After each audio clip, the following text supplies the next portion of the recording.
आज या ऐतिहासिक क्षणी बोलताना मुद्दाम डोक्यावर फुले पगडी घालून उभा आहे बोलायला, कारण जेव्हा या देशामध्ये ढोल गंवार शूद्र पशु नारी सब ताड़न के अधिकारी हे ब्रह्मवाक्य मानलं जात होतं, त्याचं पालन होत होतं, तेव्हा स्त्री स्वातंत्र्याचा स्त्री शिक्षणाचा पुरस्कार करणारे पहिले समाज सुधारक कोण होते तर ते महात्मा ज्योतिराव फुले होते।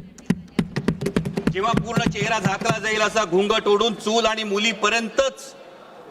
मूल यापर्यंतच महिलेला राखून ठेवलं जात होतं, तिला बंधनात ठेवलं जात होतं, माणूस म्हणून सुद्धा जगण्याचा अधिकार नाकारला जात होता, तेव्हा ज्यांनी उंबरठा ओलांडला, शेणगारा सोसला, पण स्त्रीला अक्षरांची ओळख करून दिली, तिला तिच्या स्त्रीत्वाची जाणीव करून दिली, त्या क्रांतीज्योती सावित्रीबाई फुले, या फुले दाम्पत्याचं फार मोठं योगदान या संपूर्ण प्रवासात आहे।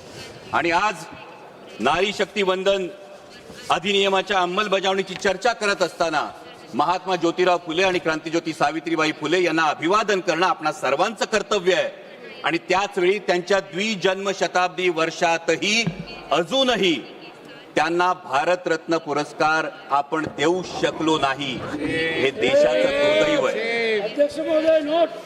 अध्यक्ष महोदय, महात्मा ज्योतिराव फुले, तथागत भगवान गौतम बुद्ध आणि संत कबीर यांना गुरुस्थानी मानणाऱ्या डॉक्टर बाबासाहेब आंबेडकरांनी जे इंग्लंड अमेरिकेला जमलं नाही ना ते करून दाखवलं। संविधानाच्या अंमलबजावणीपासून पहिल्या दिवसापासून हा महिलांना मतदानाचा अधिकार दिला। आणि ही नररत्न ज्या महाराष्ट्रात जन्मली त्या महाराष्ट्राचा मी मावळा आहे।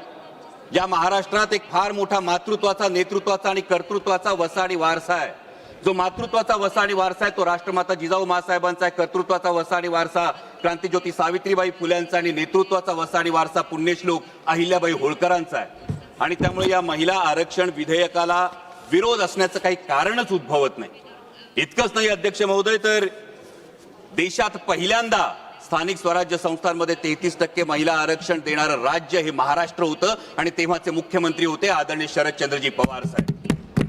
देशाला पहिलं महिला धोरण देणारे, संरक्षण दलात महिलांना नोकरीची संधी देणारे, वडिलोपार्जित संपत्तीमध्ये सुद्धा महिलांना वाटा देणारे आदरणीय शरदचंद्रजी पवार साहेब होते। आणि त्यामुळे या महिला आरक्षण विधेयकाला विरोध करण्याचा मुळीच प्रश्न नाही। आणि जर कोणी म्हणत असेल की कुणाला वाटत असेल की हे करून आपण उपकार करतो, तर त्यांना एवढंच सांगू इच्छितो की उपकार आपण करत नाही आहोत, तर त्या मातेनं आपल्याला जन्म दिला आणि हे जग बघण्याची संधी दिली, हा तिचा आपल्यावर उपकार आहे।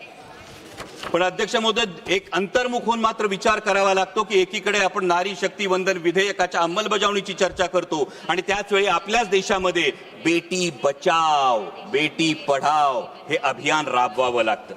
त्याच वेळी आपल्या देशामध्ये महिलांवर होणाऱ्या अत्याचारांची संख्या दिवसेंदिवस वाढत जाते। लाखो महिला या बेपत्ता होण्याच्या तक्रारी नोंदल्या जातात, त्याच्यावर कुठली ऍक्शन घेतली जात नाही।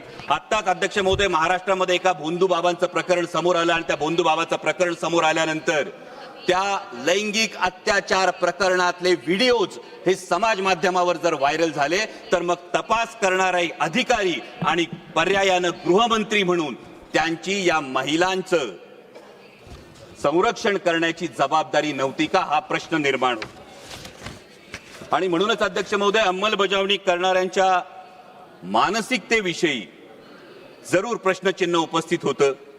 कारण यत्र नार्यास्तु पूज्यते रमन्ते तत्र देवता असं एकीकडे म्हणणाऱ्या आणि त्याच वेळी स्त्रियांना वेदांचं अध्ययन नाकारणाऱ्या आणि पतीची सेवा हे स्त्रीचं कर्तव्य असं मानणाऱ्या मनुस्मृतीचा उदो करणाऱ्यांच्या हातात जर याची अंमलबजावणी असेल तर याच्या अंमलबजावणीच्या हेतू शुद्धतेविषयी खरोखर मनात शंका निर्माण होते। कारण अध्यक्ष महोदय, खरं तर जसं मगाशी माझे सहकारी अरविंदजी सावंत यांनी म्हटलं त्या पद्धतीने संपूर्ण विरोधी पक्षाचं हेच मत होतं की नारी शक्ती वंदन विधेयक हे 2024लाच लागू करा, द्या आमच्या बहिणींना हक्काचा अधिकार, द्या आमच्या बहिणींना या पार्लमेंटमध्ये आणि विधानसभेमध्ये प्रतिनिधित्व। आणि हे फार सोपं होतं करणं आणि हे आवर्जून सांगतो कारण उद्या हे सांगितलं जाईल की विरोध केला, पण विरोध या गोष्टीला नाही, अंमलबजावणीच्या पद्धतीला मात्र नेमका विरोध। कारण अध्यक्ष महोदय, नारी शक्ती वंदन विधेयक जे आपण 2023 मध्ये पारित केलं त्याच वेळी त्यामध्ये फक्त सेन्सस पॉप्युलेशन सेन्ससचा जर एक मुद्दा बाजूला गेला असता, डिलिमिटेशनचा मुद्दा बाजूला गेला असता, तर 2024 मध्येच हे विधेयक लागू करता आलं असतं आणि आता ही चर्चा करण्याची आवश्यकता भासली नसती. उलट 33% महिला भगिनी या संसदेचा भाग असल्या असत्या. परंतु आता मात्र जे विधेयक आणलंय ते महिला विधेयकाच्या आडून एक वेगळा कावा तर खेळला जात नाही ना, हा प्रश्न उपस्थित होतो. कारण एकीकडे डिलिमिटेशन नंतर 815 सदस्य होणारे हे सदस्य होत असताना उत्तरेकडच्या राज्यांना 40% प्रतिनिधित्व आणि दक्षिणेकडच्या राज्यांना जेमतेम 20% प्रतिनिधित्व मिळालं. तर एक व्यक्ती एक मत एक मूल्य हे जे तत्व आहे, या तत्वाला हरताळ फासली जाणार नाही. दुसरीकडे महत्वाचा मुद्दा हा आहे की समजा शाळेमध्ये एक विद्यार्थी आहे, तो विद्यार्थी चांगला अभ्यास करतो, चांगला अभ्यास करून चांगल्या गुणांनी पास होतो. दुसरा विद्यार्थी म्हणावा तसा अभ्यास करत नाही, त्याला गुण मिळत नाही. आपण बक्षीस कुणाला देणार? चांगल्या गुणांनी पास झालेल्या की अभ्यास न करणाऱ्या विद्यार्थ्याला? दुर्दैवानं ज्या राष्ट्रीय कार्यक्रम ज्या राज्यांनी अत्यंत प्रभावीपणे राबवले, लोकसंख्या नियंत्रणात आणली, त्या राज्यांना मात्र डिलिमिटेशन मध्ये शिक्षा मिळेल का आणि ज्यांनी राबवली नाही त्यांना मात्र याच्यामध्ये सवलत मिळेल का, असा प्रश्न निर्माण होतो. दुसरा महत्वाचा मुद्दा येतो तो प्रादेशिक असमतोलाचा. दोन महत्वाचे मुद्दे सर. प्रादेशिक असमतोलाचा मुद्दा आज आपण बघतो संपूर्ण देशामध्ये शहरी भागामध्ये लोकसंख्या फार मोठ्या प्रमाणावर वाढली आहे आणि डिलिमिटेशनचा निकष हा फक्त लोकसंख्या असेल तर शहरी भागातलं प्रतिनिधित्व फार मोठ्या प्रमाणावर वाढेल आणि त्याच वेळी ग्रामीण भागाचे मुद्दे, ग्रामीण भागाचे प्रश्न मांडण्यासाठी, माझ्या शेतकऱ्यांचे, माझ्या कष्टकऱ्यांचे प्रश्न मांडण्यासाठी पुरेसं प्रतिनिधित्व मिळेल का, हा पुढचा फार महत्वाचा मुद्दा येतो. त्यानंतर जेव्हा 815 सदस्य होतील अध्यक्ष महोदय, तेव्हा या 815 सदस्यांना आज या सभागृहामध्ये अनेक सदस्य असे आहेत की ज्यांना हा प्रश्न आहे की माझा प्रश्न काळात कधी लागणार. त्यांना अनेकदा हा प्रश्न पडतो की 0 आवर मध्ये मी जी 2 मध्ये सर 0 आवर मध्ये मी मुद्दा मांडतो त्याचा मला ट्रेजरी बेंच कडून लिखित उत्तर येत नाही.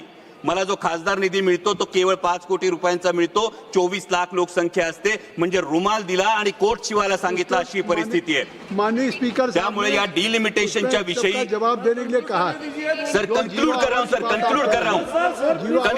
हूं सर. त्यामुळे या डिलिमिटेशन विषयी पारदर्शकता आणि सुस्पष्टता असणं हे अत्यंत आवश्यक आहे, जेणेकरून कुणावरही अन्याय होणार नाही.